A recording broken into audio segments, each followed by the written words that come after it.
बड़ा दुर्भाग्यपूर्ण और मैं समझता हूँ दुखद दुर्घटना है, नो डाउट। वो जो भी यहाँ पे एकदम डीसी साहब, वहाँ पे हम फंक्शन थे, वहीं से एकदम आगे आ गए, और जब हमें पता लगता रहा, यहाँ पे चीज़ों का पता लगता रहा कि किस प्रकार से लोग फंसे हैं, जो कुछ आधिकारिक सूचना ये मिली है कि भाई अभी तक जिसको हॉस्पिटल यहाँ पे मतलब काफ़ी ज़्यादा को तो बुलाई गई चीज़ें, जैसे आर्मी से एनडीआरएफ या जो हमारे जो कमांड हॉस्पिटल है वहाँ से भी हेल्प मिली, चंडी मंदिर से, और यहाँ पे मतलब काफ़ी ज़्यादा मात्रा में ये जो गाड़ियाँ आई हैं, इन्होंने प्रयास तो किया है, लेकिन ऐसा अंदाज़ा लगा कि एक जो कैजुअलिटी साथ ले जा रहे थे जो फैक्ट्री आदमी, वो आई थिंक हॉस्पिटल को जाते आते उनकी मृत्यु हो गई। एक अभी तक की डेथ बताई, पुष्टि हुई है। बाकी लोग कहते हैं भी कोई 9 के करीब अंदर मिसिंग है। एक मिसिंग है सर? नहीं, 9 वाले मिसिंग बताए जाते, अभी जो यहाँ की सूत्र बता, जो इनिशियली बताया। अब प्रयास ये किया जा रहा है कि भाई जितनी भी आग, बिकॉज ये केमिकल्स होते हैं, जितना पानी फेंका जा रहा है, आग भड़क के ऊपर भी आ रही है, जो यहाँ के जितने हमारे डीसी साहब और जितने सब लोग देख भी रहे थे काफ़ी देर से, तो पूर्ण आशा की जाती है कि जैसे रात भर ये ऑपरेशन चलेगा और सवेरे तक शायद सारी चीज़ें कंट्रोल आ जानी चाहिए, तब आधिकारिक वे में हम बता सकें भी वास्तव में स्थिति क्या है। सर सेफ्टी के लिए थे, लगता है पुरानी बिल्डिंग है, काफी पुरानी बिल्डिंग है, क्योंकि सर सेफ्टी एक बहुत बड़ा मेजरमेंट है, क्योंकि मैन्युफैक्चर फैक्ट्री थी डीओ परफ्यूम बनाने की, इसमें अल्कोहल की अगर हम बात करें या केमिकल की स्टोरेज की बात करें तो बहुत सारी चीजें होती हैं। हालांकि प्रायोरिटी तो चलो ये है कि किस तरह से रेस्क्यू किया जाए, मिसिंग को किया जाए, लेकिन सेकेंडरी अगर हम बात करें कि अगर वो चीजें होती तो कहीं ना कहीं ये नौबत ना आती। सर मुख्यमंत्री महोदय ने इस पूरी घटना चक्र के लिए जो हुई है सामने, इसके लिए एक इंक्वायरी ऑर्डर कर दी गई है, और अभी इंक्वायरी के बाद पूरी चीजें सामने आएंगी, परंतु जो भी इस प्रकार के इसमें कोई खर्चा होगा तो सरकार उसका वहन करेगी, और किसी भी प्रकार की इसमें कोई दिक्कत नहीं आएगी।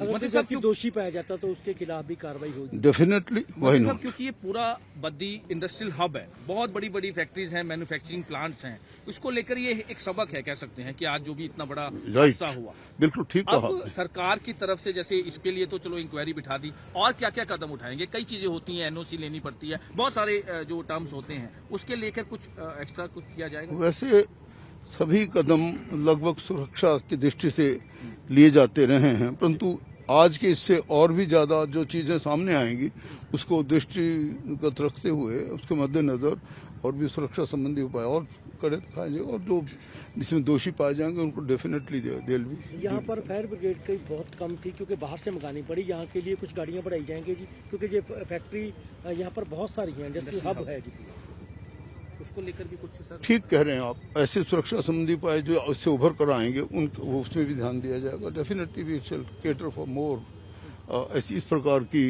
जो जिसमें फायर टेंडर नजदीक हों।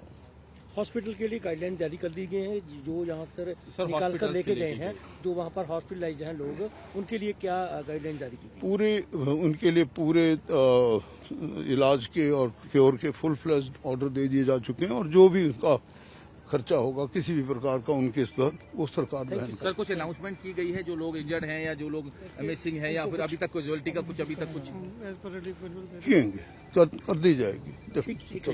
घायलों को देखने जाएंगे हम लोग, अभी हॉस्पिटल में जाएंगे, घायलों को जो इंजर्ड है उनको कोई मुआवजा किसी इसके बारे में माननीय मुख्यमंत्री अनाउंस करेंगे, इसके बारे में माननीय मुख्यमंत्री अनाउंस करेंगे, अवश्य करेंगे। इस पर रिलीफ मैनुअल जो है वो बनता होता है। स्थानीय लोग थे जिनके बच्चे यहाँ पे काम कर रहे थे, उनका ये कहना था कि बहुत सारी जो नेग्लिजेंसी है वो भी बरती गई थी, उनके खिलाफ जैसे सुपरवाइजर है उनका नाम बार बार आ रहा था। ऐसे भी जो कोई केसेस होंगे उन पर जरूर विचार किया जाएगा। एफआईआर दे दी है हमने मैडम, इसमें एफआईआर लॉन्च कर दी हुई है, जो उसमें दोषी पाए जाएंगे उनके खिलाफ कानूनी कार्रवाई भी अमल में लाई जा रही है, और सभी एक्ट के खिलाफ, फैक्ट्री एक्ट में दे रहे हैं, लेबर एक्ट में दे रहे हैं, और जो उन्होंने स्टोरेज गलत किया उसमें दे रहे हैं, सारे हमने फाइल मंगवा ली हैं, उसको उनको इंक्वायर करके एसपी मैडम उस पर पूरे जो सेक्शन लगे हैं वो सब सेक्शन लगा के उनको उसको हम इंक्वायर करके कार्रवाई कर रहे हैं। सर एक बात और, क्योंकि पेरेंट्स जो हैं, जो बच्ची जिनकी बार बार नाम आ रहा था, रेशमा जिनका नाम आ रहा था, उनके पेरेंट्स का कहना कि हमने बार बार सुपरवाइजर को कॉल्स किए, जब उनको पता चला फैक्ट्री के जो मालिक है जिनका संपर्क नंबर दे रखा है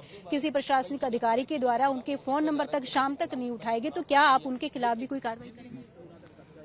देखिए, अगर कोई इस प्रकार का डेलिबरेटली कोई आदमी पाया गया तो डेफिनेटली उनके अगेंस्ट भी कार्रवाई की जाएगी, व्हाई नॉट। और सर एक और सवाल, जो जिक्र हो रहा था कि इंडस्ट्रियल हब है ये, तो आगे के लिए ऐसी घटनाएं ना हो तो उसके लिए क्या प्रिकॉशंस पहले से सरकार क्या सुधार लेकर आई? जो भी ऐसी कोई चीजें ना सामने नजर आएंगी जिनकी सुरक्षा संबंधी उपाय और ज्यादा कड़े लेने जाएंगे तो पूरा गौर किया जाएगा। जांच के लिए सर किस लेवल की कमेटी बनाई? जांच के लिए तो पूरी जो एडमिनिस्ट्रेटिव मतलब पूरी की पूरी जो एडीसी लेवल की इंक्वायरी ऑर्डर कर दी गई है। तो एक बार बातचीत करेंगे, हमारे साथ जो स्थानीय विधायक हैं वो भी मौजूद है। सर जैसे हम सवाल आप थोड़ा सा इस साइड से आ सकते हैं, जैसे सवाल ये चल रहा था कि पारिवारिक मेंबर, हालांकि आप मौके पे पहुंच चुके थे तब तक, लेकिन पारिवारिक मेंबरों का एक ही खर्चा है कि आखिर क्यों उनके तक पहुंच, हालांकि प्रशासन को चाहिए था कि उन पारिवारिक में जो मिसिंग है लोग उनके तक पहुंच की जाती, लेकिन अभी भी वो इसी नाराजगी में है कि अभी तक जो मिसिंग रिपोर्ट्स हैं उसके बाद कोई जानकारी नहीं। मैडम ऐसा कि पूरा प्रशासन अभी इसको कंट्रोल करने में लगा हुआ है। जिन लोगों को रेस्क्यू करके हॉस्पिटलाइज करना था उनको हॉस्पिटलाइज किया गया है। कानूनन जो कार्रवाई करनी थी वो पुलिस डिपार्टमेंट कानूनन कार्रवाई कर रहा है। उनकी जो मैनेजर स्टाफ है उनको ढूंढ के ले आके उनसे जानकारी प्राप्त कर रहे थे कि कितने लोग अंदर हैं, कितने काम पे थे, कितने लोग जो कंट्रेक्चुअल थे, कितने उनके रोल पे थे, कितने उनके स्टाफ में लोग थे, वो सारी जानकारी हासिल कर रहे थे सारे। मैंने भी कुछ इंस्ट्रक्शन जो है वो एसपी मैडम को दिए कि अंदर कोई ना जाए, उसका ऑक्सीजन लेवल चेक किया जाए, धुआं कितना है, अंदर जाने से किसी को और हार्म ना हो। तो अभी हमारी जो रेस्क्यू टीम है उन्होंने बताया कि अभी हम अंदर नहीं जा सकते हैं, ऑक्सीजन लेवल कम है अंदर जाके, धुएं की मात्रा ज्यादा है, CO2 बहुत ज्यादा है। वो गैस में जाने के बाद जो आदमी पैरालिटिक हो सकता है, तुरंत अटैक होने के बाद उसकी जान जा सकती है। तो इस तरीके से सारे एहतियात बरतते हुए सारी कार्रवाई करने के लिए पूरे प्रशासन को जो है डिफरेंट तरह के जो लोग हैं उसमें इन्वॉल्व हैं, फैक्ट्री एक्ट के लोग इन्वॉल्व हैं, लेबर ऑफिसर को यहाँ बुलाया गया, उनसे हमने जानकारी हासिल की, उनको इंस्ट्रक्शंस हमने दिए हैं कि क्या क्या उनसे जानकारी चाहिए होगी, तो वो सारा काम जो कर रहे हैं। तो जो लोग मिसिंग हैं हो सकता है वो अंदर हों, अब उनके लिए इमीडिएट जो है प्रशासन जो हम कर सकते हैं, जो हमें मिले लोग उनको हमने हॉस्पिटलाइज कर दिया। उसके लिए मंत्री जी की ड्यूटी माननीय मुख्यमंत्री जी ने लगा दी है, इंक्वायरी मार्क हो गई है, ADM लेवल की इंक्वायरी उसमें होगी और एहतियात बरतने के लिए जो जरूरी कदम है वो सारे सरकार उठा रही है। कमेटी बिठा दी गई है, लेकिन जो अब तक की जांच रिपोर्ट है क्या उसमें किसी व्यक्ति विशेष को अभी तक इसके लिए जिम्मेदार ठहराया जा रहा है? अभी तो इनके मैनेजर को हमने अरेस्ट किया है, HR मैनेजर को अरेस्ट किया है, 2 लोगों को अरेस्ट किया है, उनके मालिक को हम बुला रहे हैं, तो उन पे कार्रवाई कर रहे हैं। हमारे जो गवर्नमेंट के लोग इन्वॉल्व हुए जिनके ये लैक रहा है उनको हम माननीय मुख्यमंत्री जी को मैं सिफारिश करूंगा कि उनको तुरंत प्रभाव से जो सस्पेंड किया जाए। लैक जो आप बार बार जिक्र हो रहा है, नेग्लिजेंसी की बात हो रही है, वो किस लेवल का आपको लगता है कि क्या ऐसा कारण रहा जिससे ये घटना जो है? मुझे जो मैं समझता हूँ, क्योंकि मैं इस एरिया में मैं जम पढ़ू यहाँ का, मुझे इस एरिया का पता है, फैक्ट्रीज में स्टोरेज कैपेसिटी जो है वो लिमिट में होनी चाहिए थी। मुझे ऐसा लगता है कि अनलिमिटेड स्टोरेज कैपेसिटी में पूरा जो हॉल था नीचे वाला उसमें केमिकल स्टोर किए हुए थे, उसके वजह से जो फैक्ट्री एक्ट वाले लोग हैं उन पे जो है गाज गिर सकती है। आगे से ये एहतियात रखना होगा कि आखिर आने वाले समय में जो और फैक्ट्रीज है, क्योंकि ये पूरा हब है, तो ताकि ऐसी घटनाएं ना हो, तो किस तरह का आप आगे के लिए जांच बिठाएंगे ताकि चेकआउट हो, मतलब हर महीने या हर? इसके लिए मैंने जो फायर ऑफिसर बदली हैं उनको मैंने डायरेक्शन दे दिए हैं, तो कल से ही अपनी कार्रवाई करेंगे। वो सभी फैक्ट्रीज का कि उनके फायर इक्विपमेंट चल रहे हैं कि नहीं चल रहे हैं। दूसरा जो TCB डिपार्टमेंट है, जैसे आपने देखा कि बॉल टू बॉल इन्होंने इसको कवरेज किया हुआ, अंदर गाड़ी जाने के लिए जगह नहीं थी, वो जगह होनी चाहिए थी। 60% जो बिल्डिंग कवरेज एरिया होता है, TCB नॉर्म्स को उन्होंने अडॉप्ट नहीं किया, लास्ट वाली मंजिल इलीगल थी। वो सारी डायरेक्शंस मैंने उनको दे दिए क्योंकि मैं सारी चीजें जो है जानता हूँ।